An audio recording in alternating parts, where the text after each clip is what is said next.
Assalamualaikum warahmatullahi wabarakatuh. Hai anak-anakku semuanya, bagaimana kabarnya hari ini? Alhamdulillah, luar biasa, tetap semangat, Allahu Akbar. Baik, untuk pembelajaran hari ini, Bapak akan melanjutkan materi terkait dengan motif ekonomi.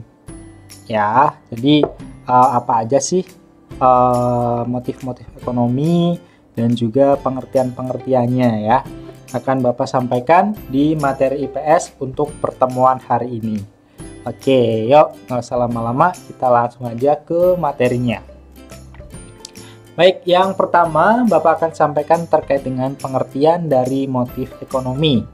Ya, motif ekonomi di sini merupakan dorongan manusia untuk melakukan tindakan ekonomi. Ya, kemudian motif ekonomi dapat berasal dari dalam diri manusia itu sendiri atau datang dari luar. Ya. Nah, di sini udah ada keyword ya atau kata kuncinya. Yang pertama ada motif intrinsik ya. In ya berarti dari dalam. Ya, atau keinginan untuk memperoleh barang atau jasa karena kesadaran sendiri ya, bukan dari orang lain ya. Ingat, motif intrinsik, in berarti dari dalam manusia itu sendiri ya, bukan dari orang lain. Dan ini merupakan kebalikannya nih kalau yang motif yang kedua, yaitu motif ekstrinsik ya. Keywordnya adalah X ya. Kalau X berarti berasal dari luar atau dorongan orang lain. Nah, di sini pengertian lengkapnya adalah motif ekstrinsik adalah keinginan untuk memperoleh barang atau jasa karena dorongan dari orang lain ya. Itu merupakan pengertian dan juga motif intrinsik dan juga ekstrinsik ya. Kita lanjut. Baik. Nah, di sini motif ekonomi ya. Di sini merupakan suatu keinginan untuk memenuhi kebutuhan material ya, kaitannya dengan material nih, materi ya. Nah, semisal kalian nih ya, dari uang saku kalian coba sisihkan ya untuk menabung, semisal untuk membeli gadget, baik itu smartphone ya maupun laptop, semisal seperti itu ya. Kalian kumpulkan ya dari uang saku kalian ya, sampai akhirnya terbelilah suatu gadget ya. Nah, itu merupakan keinginan untuk memenuhi kebutuhan material. Nah, kemudian yang kedua, profesi petani ya.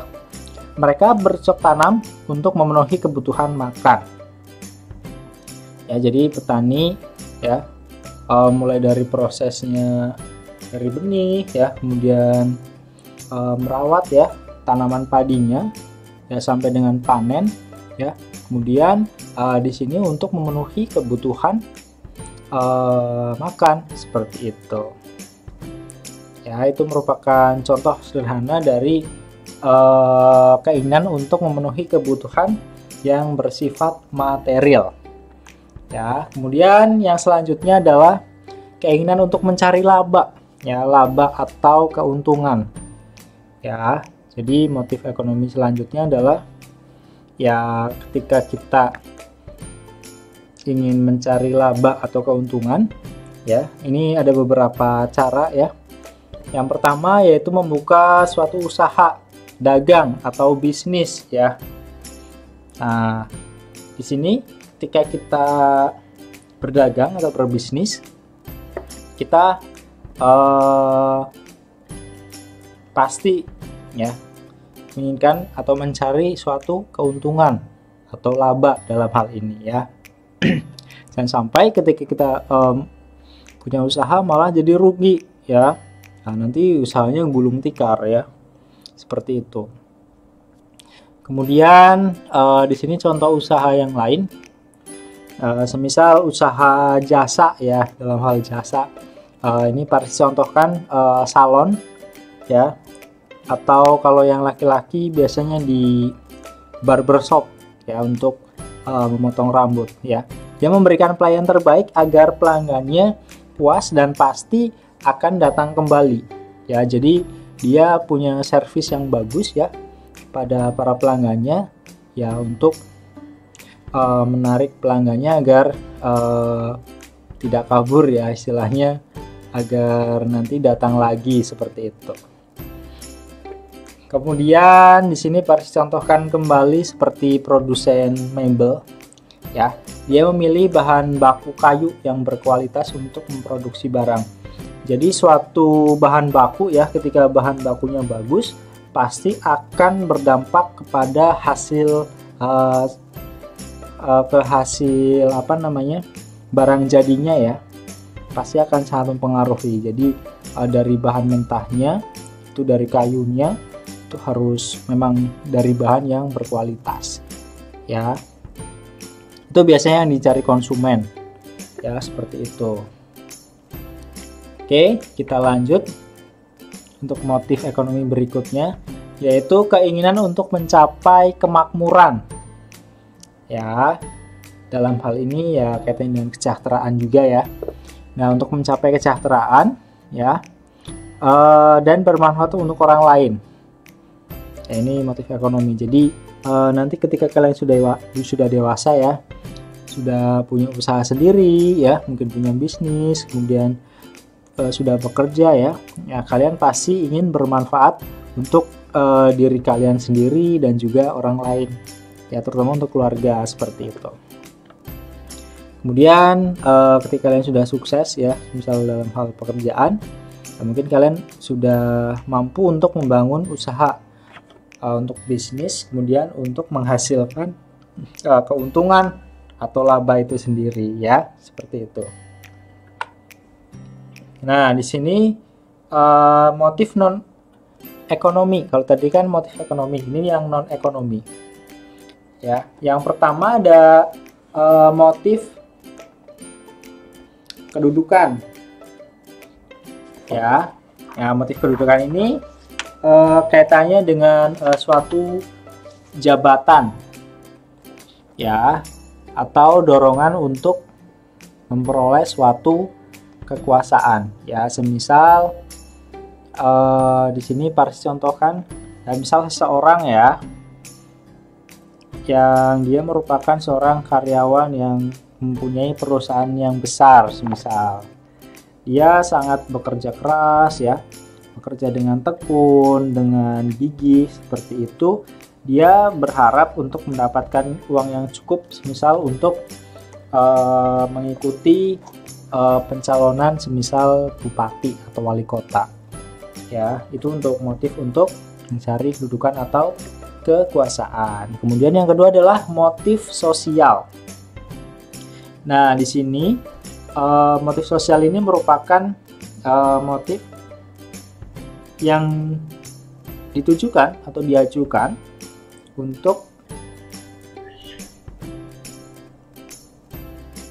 bukan untuk kepentingan pribadi ya, tetapi untuk kepentingan umum ya. Semisal tadi ya, seseorang tadi ya, dia sudah meraih suatu kesuksesan ya, sudah punya jabatan ya, kemudian dia juga menjalankan usahanya secara profesional ya. Semisal dia udah sukses ya, punya keuntungan yang besar, tetapi ya sebagian atau dari hartanya itu ya, dia sumbangkan ya untuk orang-orang yang kurang mampu ya, ke yayasan-yayasan atau ke panti asuhan ya, atau orang yang membutuhkan, seperti itu. Itu orang yang punya motif sosial. Jadi dalam hal ini bukan untuk kepentingan pribadi ya, namun untuk kepentingan banyak orang ya. Kemudian yang ketiga adalah motif edukatif. Nah, di sini motif ini bertujuan untuk memberikan pelajaran atau pengalaman tertentu ya, baik bagi diri sendiri maupun orang lain ya, seperti itu. Kemudian motif keamanan.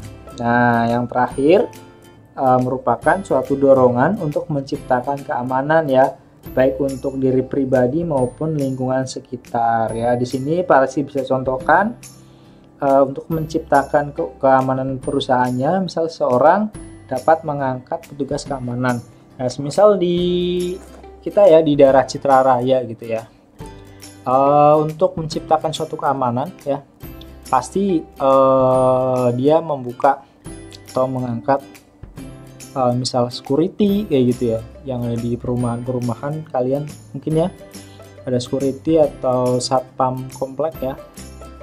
Kalau di Citaraya juga ada kayak semacam keamanannya sendiri ya, seperti itu. Jadi untuk keamanan di sini bertujuan agar warga yang tinggal itu selalu dalam keadaan aman dan nyaman, seperti itu ya. Baik, itu merupakan motif non-ekonomi, ada 4. Yang pertama motif kedudukan, yang kedua motif sosial, dan yang ketiga adalah motif edukatif, yang keempat yang terakhir adalah motif keamanan ya. Oke, baik, mungkin itu ya yang bisa Paris sampaikan untuk pertemuan hari ini ya. Semoga bisa bermanfaat untuk kita semuanya ya. Kurang lebihnya mohon maaf. Terima kasih. Billahi taufiq wal hidayah. Wassalamualaikum warahmatullahi wabarakatuh.